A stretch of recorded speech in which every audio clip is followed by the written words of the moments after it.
एक बार की बात है, एक चींटी रहती थी और उसे काम करना बहुत पसंद था। हर दिन वह सुबह जल्दी उठता था और एक हंसमुख गीत गाता हुआ मैदान में चला जाता था। दिन के दौरान वह शाम को योजनाबद्ध की गई हर चीज में महारत हासिल करने में कामयाब रहा और थोड़ा और भी। चींटी खुश थी। एक दिन एक भौंरा उसके पास से उड़ गया। उसने किसी भी हंसमुख और खुश को देखा और सोचा, वह अकेले अपने लिए काम क्यों करता है, यह अच्छा नहीं है, और उसने अपना वरदान बनने का फैसला किया।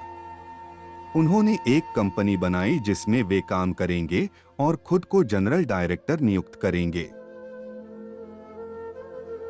चींटी अच्छी कार्यकर्ता थी, उसके पास जो कुछ था उससे संतुष्ट थी और वह हमेशा खुश रहती थी। व्यापार फला फूला। लेकिन एक दिन भौंरा ने फैसला किया कि चींटी के काम को नियंत्रित करने की जरूरत है और ओवरसियर के पद के लिए गोबर भृंग को बुलाया।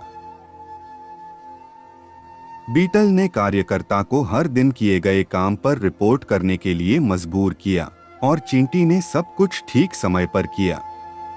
लेकिन जल्द ही इतनी खबरें आईं कि ओवरसियर को एक सचिव की मदद की जरूरत थी। इसके लिए उन्होंने मकड़ी को फर्म में आमंत्रित किया।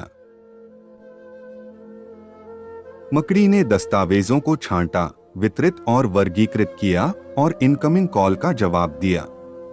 चींटी अभी भी खुश और सक्षम शरीर थी। सब कुछ ठीक चल रहा था, लेकिन भौंरा अगले कुछ महीनों के लिए पूर्वानुमान जानना चाहता था और उसने कॉकरोच बीटल के लिए एक सहायक को काम पर रखा। इसके साथ ही उन्होंने एक प्रिंटर, एक कंप्यूटर और कई अन्य उपकरण खरीदे।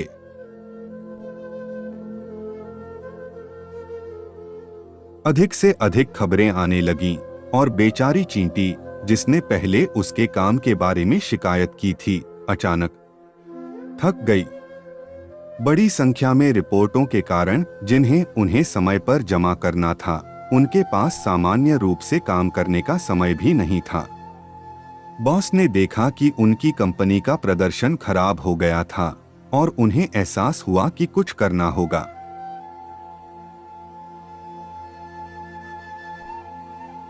उन्होंने टिड्डे को प्रमुख नियुक्त करते हुए विभाग बनाया और उन्होंने अपनी बारी में एक अन्य कर्मचारी को काम पर रखा। एक बार अगली रिपोर्ट में संख्याओं पर नजर डालने के बाद भौंरे को फिर से गुस्सा आया, क्योंकि यह बद से बदतर होता जा रहा था। इस पर विचार करते हुए भौंरा ने कंपनी को बदनाम करने के लिए एक सलाहकार के रूप में एक उल्लू को नियुक्त करने का फैसला किया। फर्म के काम का अध्ययन करने के बाद उल्लू ने निष्कर्ष निकाला कि उसके पास बहुत अधिक कर्मचारी थे। मुखिया ने सोचा कि सबसे अच्छा उपाय यही होगा कि वह चिंटी को बाहर निकाल दे, क्योंकि वह दिन ब दिन उदास होता जा रहा था, जब तक कि एक हंसमुख मेहनती से वह एक थके हुए